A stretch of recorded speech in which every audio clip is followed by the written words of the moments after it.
Welcome to the CBS Radio Mystery Theater Archives, the only YouTube channel which has the original classic episodes of the CBS Radio Mystery Theater in order with no ads.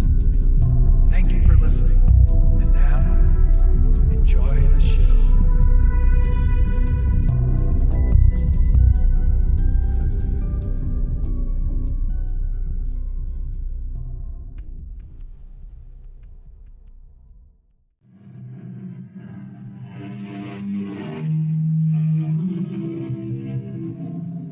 Come in.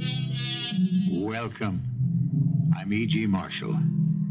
The New International Dictionary has this to say under the heading of cat. The cat is a carnivorous mammal which has long been kept by man in a domestic state. It appears to have originated in Egypt and is probably derived from one of the wild species of North Africa known as the Kaffir cat. So much for the bare and basic facts about the cat. But before this hour has passed, you are destined to learn more. Much more. I promise you. You ever felt like you were about to go crazy? I can't say I have, Dad. What's it like? It's like standing in front of a closed door and not knowing what's on the other side and wanting to know. And being scared to find out because what's on the other side can save you or kill you.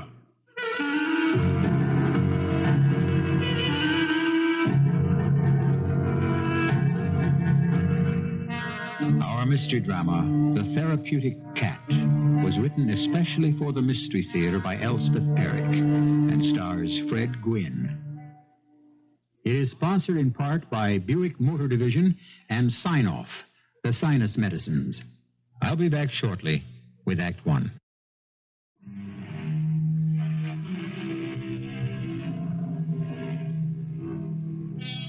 The dictionary goes on to say about the cat, most of the breeds, as the Maltese, the tortoiseshell, the tabby, etc., differ from each other only in color or other characteristics of slight importance. So says the dictionary. But you are about to encounter a cat who differs in a most significant way, and that difference gives our play its title, The Therapeutic Cat.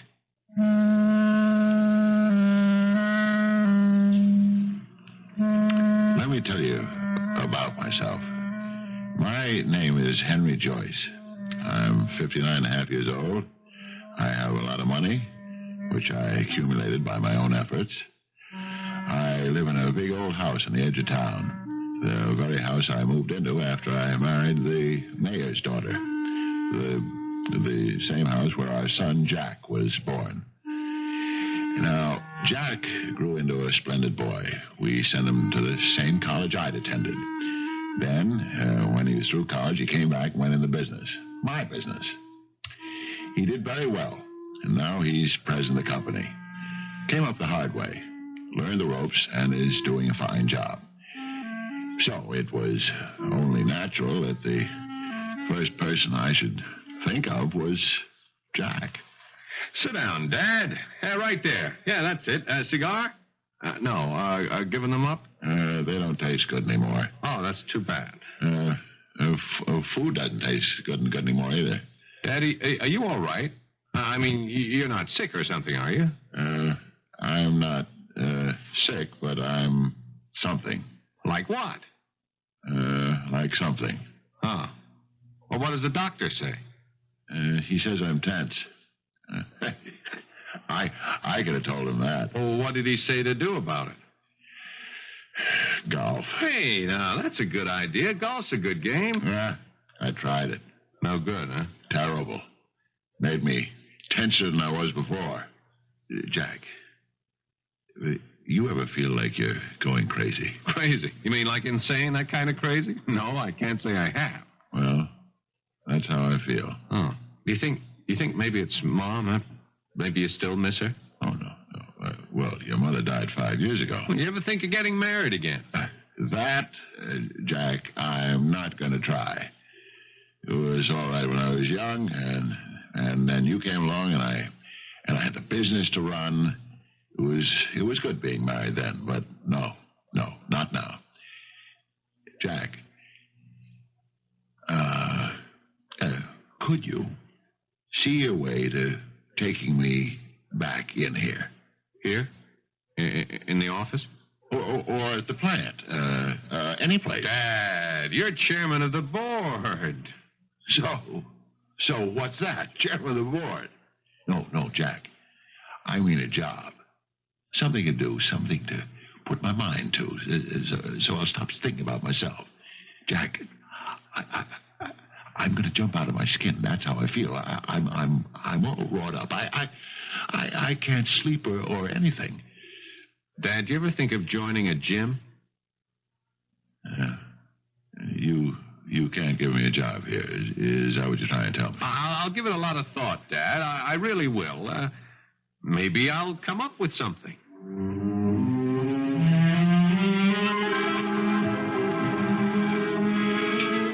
Mrs. Bingham? Mrs. Bingham! Oh, yes, Mr. Joyce. Well, what's the trouble? Mrs. Bingham, these eggs are not 4 minutes. Oh, yes, they are, Mr. Joyce. I timed them. Look at that. The white's all runny. I timed them. I can't stand a runny white. Take them away. You want me to make you some new ones? Never mind. I couldn't taste them anyway. Oh. Now, Mrs. Bingham, don't cry. Please, it's nothing to cry about. I know how you like your eggs, and I thought I timed them. I always time them. I don't know what went wrong. It's all right. Don't cry about it. I'm sorry. I didn't mean to lose my temper. Oh. For Pete's sake, Mrs. Bingham, don't cry. That just makes things worse. Don't you understand that? Oh, Mr. Joyce, I know you've been unhappy lately. After all, living in the same house with you, I noticed these things. Yeah, well, it's not exactly that I'm unhappy. Well, it's something. Well, that's what I told my Jack, my son. It's something, I told him. I try to read books, even the newspaper, and the words all run together. They all get jumbled up, and the words go spinning around in my head. Oh, Mr. Joyce. Oh, Mrs. Bingham, I'm finished. I'm all washed up. Mr. Joyce, I have to tell you something. I even asked Jack for a job. That was 2 weeks ago. He said he'd try to think of something, but I knew he wouldn't. He couldn't. And he hasn't. Well, that's what I wanted to tell you. Jack's coming over here to see you. He is? He's stopping by on his way to the office. How do you know that? I called him. I was so worried, Mr. Joyce. If you called him, that doesn't mean he's found something for me to do. Well, it might. No. If that was it, he'd have called me. Well, he did say on the phone that he had something he wanted to talk to you about. He did?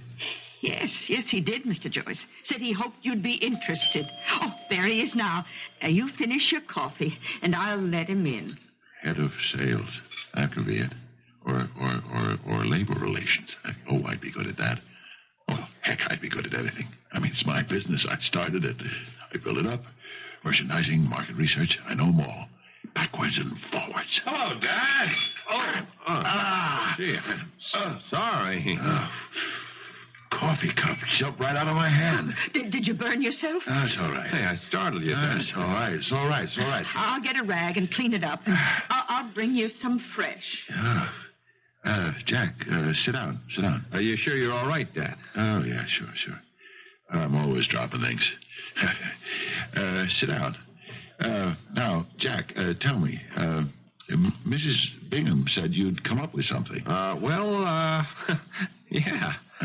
What was it? Merchandising, market research? No, not those. Labor relations. I could do a job there. Dad, it's not with the firm. Not with the firm. Jack, what else do I know? If it's not with the firm, come on, Jack. What do I know? Dad, I was talking with a friend of mine, and we got to discussing, things in general, problems, and turns out his father found himself in the same position as you. A retired widower, very uptight. Yeah, go on. Well, he went to his doctor, this guy's father did, and the doctor came up with something. What? And it worked. Inside a month, it worked. What worked? A cat. What? A cat. You trying to be funny, Jack? No, honestly, Daddy says it worked for his father, and he thinks it would work for you. A cat. I should get a cat. No, Dad. Not just get a cat. I mean, after you got the cat, you have to spend time with it. And Spend time with a cat. Jack, what the devil for? well, you have to follow the cat around, observe it. Whatever the cat does, you do. Now, the point is, Dad, the cat is the most relaxed animal in the world. And if you imitate the cat and get the hang of it, why then... Jack, get out of my house. And Dad, Jack, I thought you came here to offer me a job, a good, respectable job. Dad, I'm sorry. It's something I could sink my teeth in. There isn't anything. And you tell me to get a cat and follow it around. Jack, get out of here. Dad, I only meant that... Get out of here. Get out of here. You and your crummy ideas. I'll call you, Dad. Don't bother, Jack. Don't call. Don't come back. Don't do anything. Just stay away and don't have any more ideas. I'm sorry, Dad. A cat. A cat. Holy Moses. My own son. A blithering idiot. I began to worry about the business and if he could run it. I waited for the business to go on the rocks and I added that to all the other terrible things I expected to happen. I started to worry about money, though I knew perfectly well I had plenty. I worried about getting to sleep, so I didn't get to sleep. I worried about eating, so I didn't eat. I worried about going mad, and the more I worried, the more convinced I was that I was not long for this world. Hello? Who is Henry Joyce? Yes? What about it? Really? You mean it, huh? Well, yeah. Send it back. I'm sorry. I'm really very sorry. Oh, you got the phone, did you, Mr. Joyce? Yeah, it was the butcher. I forgot to sign his check. Oh, well, that's easily mended. Before him, the grocer phoned. I forgot to sign his check, too. And before that, the phone company and the gas and electric. The insurance company, too. Oh, did they call up? Well, you sent them the check for the mortgage payment, and the mortgage company called and said they got the insurance check. Did I sign either of them? No, sir. And you got the date wrong. Month or year? Both. I see. Mrs. Bingham. Yes? Do you know where I could get a cat? You said a cat? Yes, a cat. Oh, well, yeah. I suppose you could go to a store, a pet shop, and buy a cat. Yeah, I suppose I could. Oh, there are lots of strays. You could adopt one. Yeah, adopt one, yeah. Oh, I tell you what, my daughter Denise, she has cats. She does? Oh, lots of them. She takes them in when people don't want them anymore, or she picks them up on the street and tries to find homes for them. You think she'd let me have one? Oh, she'd let you have a dozen. Oh, no.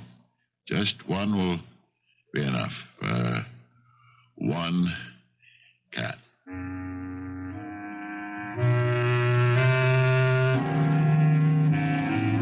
You know the old adage, imitation is the sincerest form of flattery.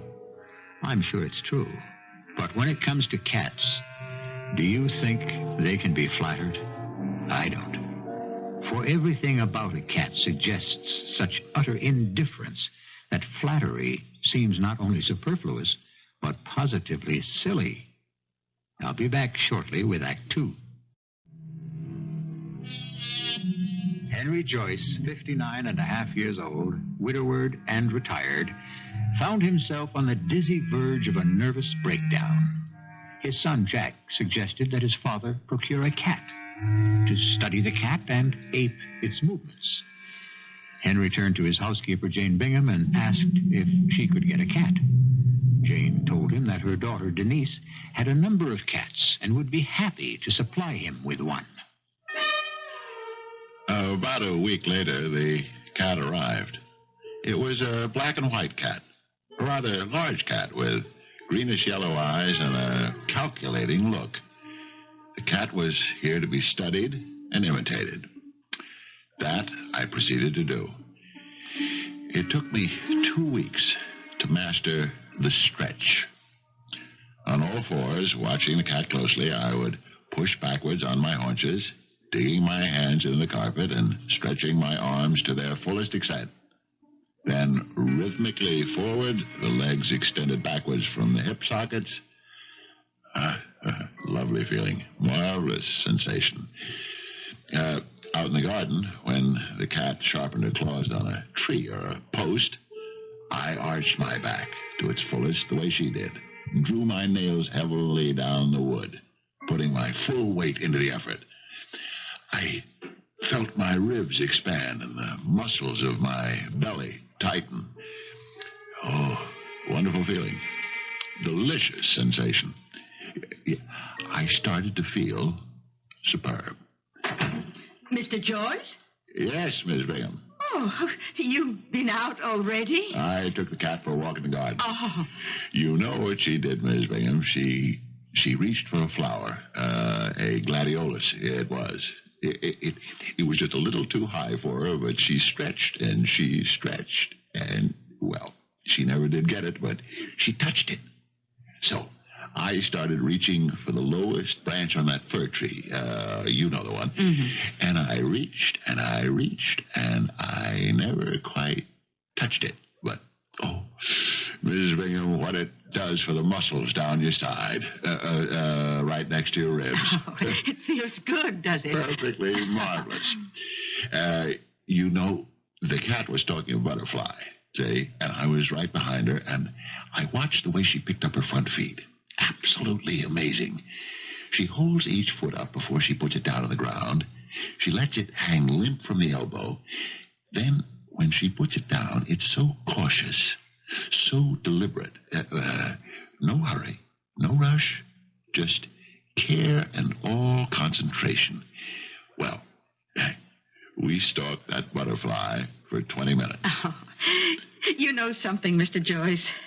You're starting to feel better. You noticed that. Miss Bingham, I took off a few pounds and I started to tighten up. Oh. Around the waist and other places. Miss Bingham, I am going to have to get all new suits. I ordered 6 of them. Was my tailor ever surprised? I had all new measurements. I was actually taller. Can you imagine that? All because of that cat. I was sleeping now the whole night through and cat naps during the day.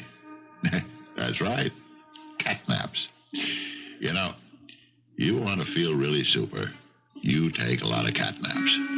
Just lie down and think of something pleasant. You know, you wake up feeling 10 years younger. I kid you not. Miss Bingham. Yes, Mr. Joyce? Will you come in here, please? I'd like to speak with you. Oh, is something wrong with dinner, Mr. Joyce? The cat doesn't care too much for the pot roast, Miss Bingham. She'll eat it, of course, if I leave off the gravy. Mr. Joyce, I give her proper cat food in the kitchen. I don't think she should eat in the kitchen anymore, Miss Bingham. I think she should eat in here with me. And here's what we'll have to eat. Lobster, crab, sardines, white meat of chicken, filet of sole, and caviar. Caviar? Well, she's never had it, but I think she'll like it. Mr. Joyce, you're spoiling that cat. Mrs. Bingham, that cat is my guru. That cat is my priest, my psychiatrist. She's my idol, my goddess. All that I am or hope to be, I owe to this sainted cat. Are you falling in love with that animal? It's possible. It's perfectly possible. You see, she's made me young again, handsome again, happy again. No woman ever did that for me, Miss Bingham. So why shouldn't I be in love with her? Does your son know about this? No, I haven't had time to tell him. But I shall. After all, if it weren't for Jack, none of this would have happened. It was all his idea, and I would like to tell him how grateful I am. Also, I want to talk to him about changing my will. Come in. Dad, long time no see. Hey, you look wonderful, Dad. Hey, is that a new suit? Yep. Good looking. What's that you got around your neck? My cat. Your cat? Good Lord, it is a cat. Well, what do you know? You always carry a cat around with you like that? Slung around your shoulders? She likes it.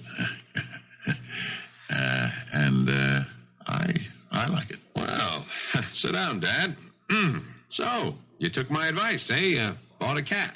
Jane Bingham's daughter sent it over. Seems she has a house full of them. Well, looks like the prescription worked. Oh, Jack, it did. It did. And I'm eternally grateful to you, son.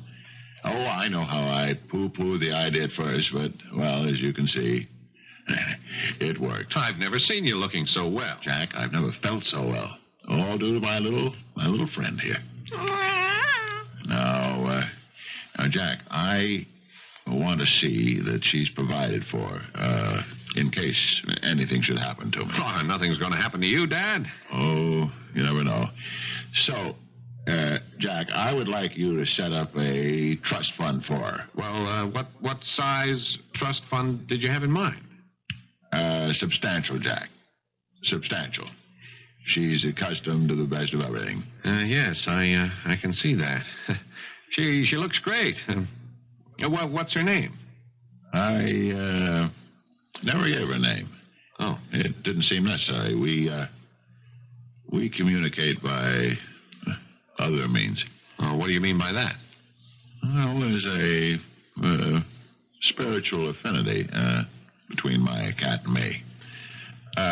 Jack, I would like you to sign an ironclad agreement to care for this cat so long as she shall live. Will you do that? I don't know, Dad. Otherwise, Jack. Maybe I'm allergic to cats. How do I know? Maybe one of the kids is allergic. Who can tell? Allergy or no, this cat has got to be taken care of. And I mean well taken care of. Will you do it? Well, I ought to talk it over with Mark. Otherwise, Jack. All right, Dad. All right, I'll do it. Thank you, Jack. Thank you very much.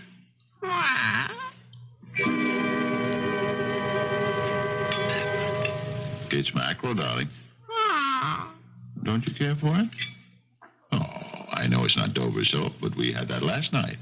Trouble with you is you ate too much of that pâté de foie gras before dinner, didn't you now? Yes, you did. Miss Bingham, you can clear the table. Are you all finished? Both of you? Yes. What have you got there, Miss Bingham? It's the pillow you wanted. For her. Oh, yes. Oh, I think she'll like satin, don't you? Maybe linen would have been better, but the pink satin is very nice. What do you think, my love? Oh, well, we can always change it. Just take it upstairs and put it on my bed, will you, Miss Bingham? Whereabouts, sir? Head or foot? Well, she's used to sleeping on my pillow, but when I turn over during the night, it disturbs her. So put it alongside mine. The side away from the window. I don't want her sleeping in a draft. Yes, Mr. Joyce. Oh, that's Jack. He said he stopped by. Well, I'll let him in. On my way upstairs. Thank you. Now, love, how about finishing the cream in the cream pitcher, huh? You want me to pour it into the saucer for you, darling? Maybe that would be better. Hey, evening, Dad. Oh, hello, Jack. How's the cat? She's hardly touched her dinner, but generally speaking, she's just fine. Dad, I brought over your copy of the agreement. Oh, fine. Just put it down there, will you? Till she finishes her cream. Everything's set, Mr. Joyce. I put the pillow on the right-hand side of the bed next to yours. No, thank you, Miss Bingham. Jack, would you excuse me for a minute? I'm going to take this sleepy little thing up to bed. Be back in a minute. As I carried my wonderful cat upstairs, I could hear Miss Bingham and Jack talking in horrified low tones. Pillow? What pillow? For that animal. Pink satin. On his bed. Next to his pillow. That is incredible. Mrs. Bingham, do you know what this piece of paper is? It's an agreement I've signed to take care of that cat in case anything happens to him. I smiled to myself. Poor ignorant people. To them, a cat was just a cat. To me, a cat was, well, at least this cat was the sun and the moon and the stars, the breath of life, the joy of living. My heart was beating fast. I dared not switch on the light for fear of disturbing my sleeping angel. I felt my way to the bed and quietly put my darling down on her new pillow. Carefully, I lay down beside her. My voice was gentle when I spoke. Sleeping, my love? Is that you, Henry? What? What? Oh, I've been waiting for you. Who are you? What are you doing here? I love my pink pillow. How did you get in here? Why, you put me here yourself, my dear. I never... What kind of a game are you trying to pull on me? It's not a game. Or if it is, it's the best game of all. Listen. Where's my cat? What have you done with my cat? I'm your cat. You're nothing of the sort. Who are you? My name's Denise. But you may call me Denny if you like. Denny? Denise? Denise? Why, you're Mrs. Bingham's daughter. Yes, I am. Oh, she let you in here. When she brought the pillow upstairs, she let you in. Oh, I was here a long time before that. Well, I never saw you. You hardly saw anyone but me. Oh, you learned how to stretch so beautifully, my sweet. And to reach. And your walk is improving a lot. And I know how hard it is on only 2 legs. What are you talking about? What are you saying? If you are my cat, if you were my cat, then what do you know? What I always was, dear Henry. A witch.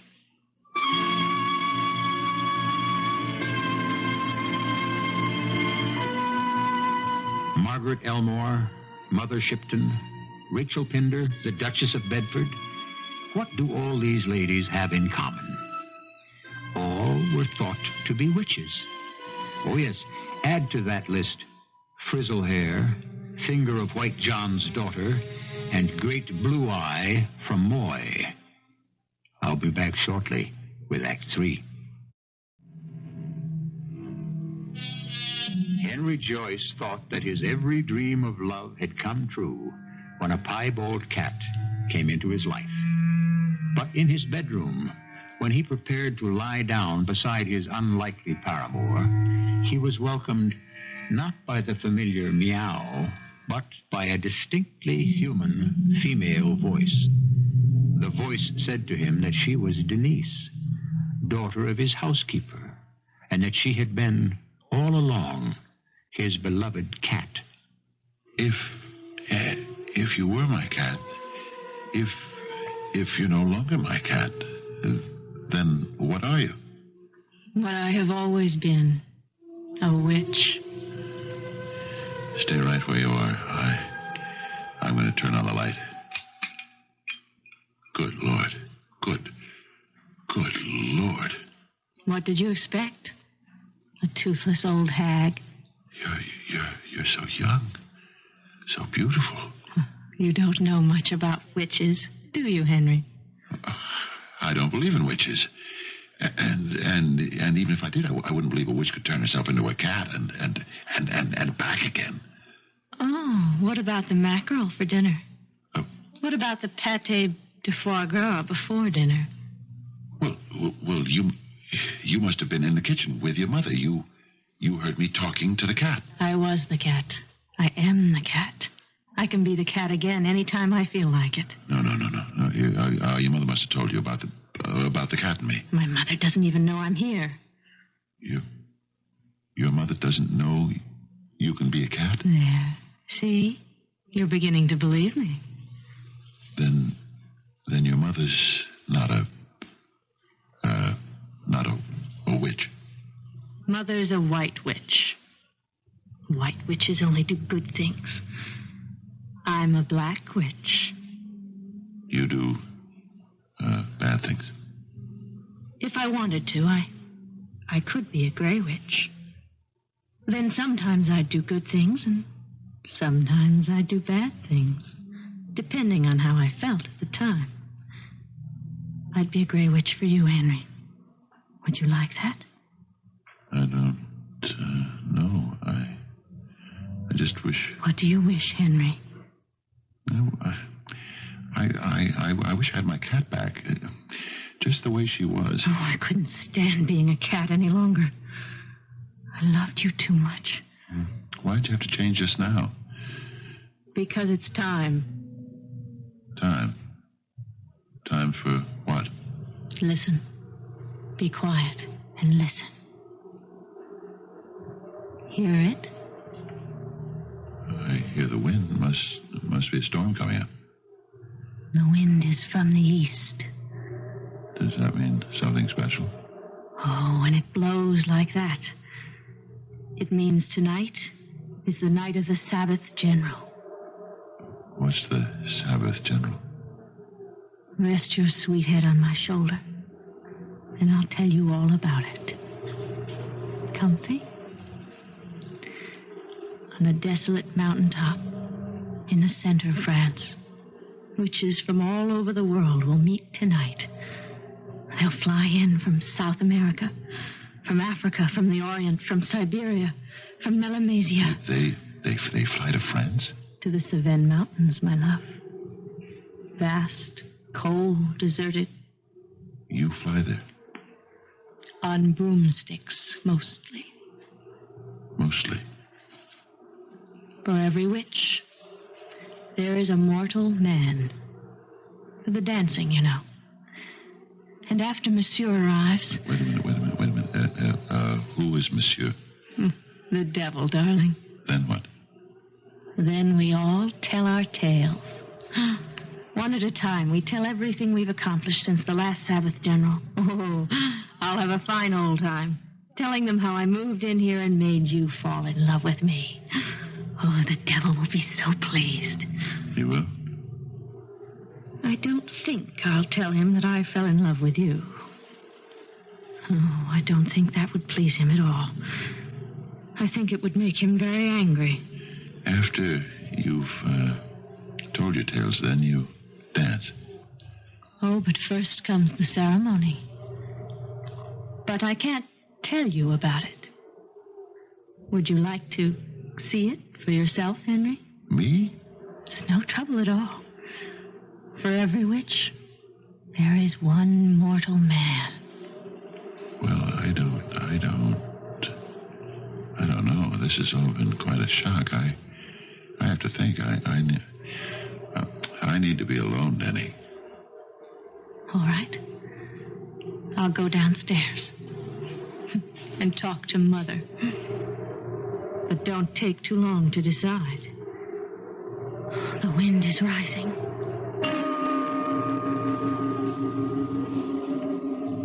I lay there and stared at the ceiling. I was in a sweat. Everything had changed. So suddenly, so drastically, so peculiarly. I rose from the bed and started down the stairs. But at the foot, I paused. I heard voices. You and your filthy, dirty tricks. How could I ever have brought you into this house if I had known? Mother, I love him. Love? What do you know about love? True. I didn't love him at first. You wanted his money. Yes, I wanted his money. And I thought what a good, dirty trick it would be to tell the devil at the Sabbath General. Oh, how he'd laugh. I told you 1,000 times to stay away from those places. But when I got here, he was so good. So kind, so sweet. What do you know about goodness and kindness and sweetness? I learned from him, Mother. You think only white witches can understand things like that? And besides, oh, he's so attractive. You don't know the meaning of love, Denise. I do. I do now, Mother. I even offered to become a gray witch for him. What do you think of that? You couldn't be a gray witch. There isn't an ounce of goodness in you. There could be. I'd try so hard. For him, I could change. For him, I could do anything. Denise, I forbid you. Stay away from that man. I can't. I love him too much. You'll ruin him. My mother.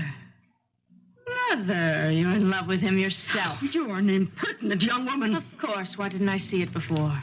The way you look at him. The way you wait on him. That's my job. Oh, you must have been jealous of me all these weeks. Jealous of a poor little piebald cat. Mewing around the house. You had to cook fish for me, didn't you? And you hate fish. Stop it. Stop it, Denise. Oh, how you must have hated me, Mother. You must have wanted to scratch my eyes out. If only I had.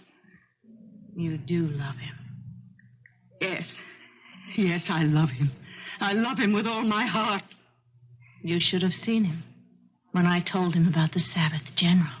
I could turn into a gray witch. If you can do it, I can do it. You'd do anything, wouldn't you? Any dirty trick in the book.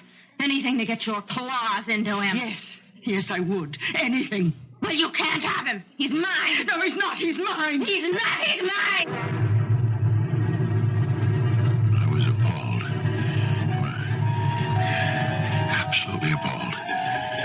Standing there in the hallway, clutching the pink pillow in my arms, I thought of rushing in and trying to stop them, for I was afraid they might harm each other. But I'd never heard such ferocity before. But then, of course, I'd never heard two witches talking before, and frankly, I was not sure of what they might do to me. In my confusion and my bewilderment, I reached for the telephone and called my son at his home. I told him it was imperative that I see him right away, and he said to come right over. Oh, come in, Dad. Oh, thank you, son. Where's your cat? What? You always wear your cat around your neck. There's no more cat, Jack. Something happened to the cat? Jack, the cat is Mrs. Bingham's daughter. How's that? She's a witch. Well, come on into the living room, Dad. I'll get you a brandy. There, now, you just sit down there. You know, when you were at the house, you brought that paper over. Yeah? And I went upstairs. Well, Jack, there was a woman in my bed. No cat. A young woman. Here's your brandy, Dad. I guess you're surprised to hear this. I know I was surprised. I can imagine. Jack, it seems that all along, my cat was Denise Bingham. Denny for short. Jack, you remember I told you the cat came from Mrs. Bingham's daughter's house originally? Drink your brandy, Dad. Well, at first, I didn't believe her when she said she was a witch and could turn herself into a cat and back again. But, you know, then I started to listen to her, and oh, she has a lovely voice. And it all started to sound somehow credible. Mm-hmm. Denise says she could make me a wizard. You see, for every witch, there's a mortal man. She could take me, Jack, with her to the Sabbath General. But it has to be tonight. I don't think you should go anywhere tonight, Dad. I told her I would think about it. I think you should stay here with us tonight. But the wind is rising. Come on, Dad. Let me take you upstairs. The guest room is empty. Wait a minute. Wait, Jack, I have to tell you what happened next. You mean there's more? Denise went downstairs to talk to her mother. Her mother's a white witch, by the way. Uh-huh. And after a while, I went downstairs, too. And, Jack, I heard them talking, arguing, fighting. Actually, Jack, do you know what they were fighting about? No, I don't. Me. They were fighting about me. Two women, both witches, fighting about who loved me the best. Jack, two beautiful women fighting over me. I couldn't believe it. That's why I called you. Well, I'm glad you did, Dad. Now, let me take you upstairs and get you into bed. But, Jack, you... Listen to me. What should I do about them? The two women. I think you should get rid of them both. You do? Both of them? Both of them. Well, you could be right. Sure I am. Now let's go upstairs.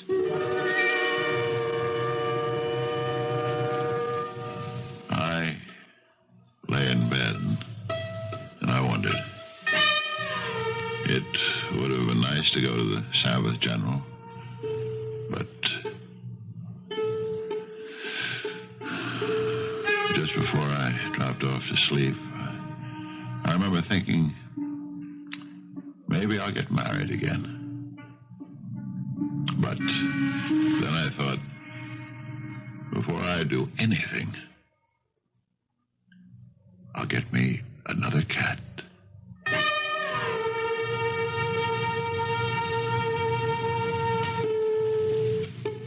The witch was born at the same point in time as the imagination of man. The Christian witch descended from the Jewish witch, and before that, there were the great witch families of ancient Greece and Rome. Consider these: Hecht, Circe, Medea, and Pyramide of the golden hair. Really, by this time, we should be used to them. I'll be back shortly. Can your cat shed her feline shape at will and become a witch? There's no use asking her. She won't tell you. But if I were you, I'd watch her very, very carefully, particularly on nights when the wind is rising in the east. Our cast included Fred Gwynne, Paul Hecht, Bryna Raeburn, and Jada Rowland. The entire production was under the direction of Hyman Brown. Radio Mystery Theater was sponsored in part by Sign-Off, the Sinus Medicines, and Buick Motor Division. This is E.G. Marshall inviting you to return to our Mystery Theater for another adventure in the macabre. Until next time, pleasant dreams.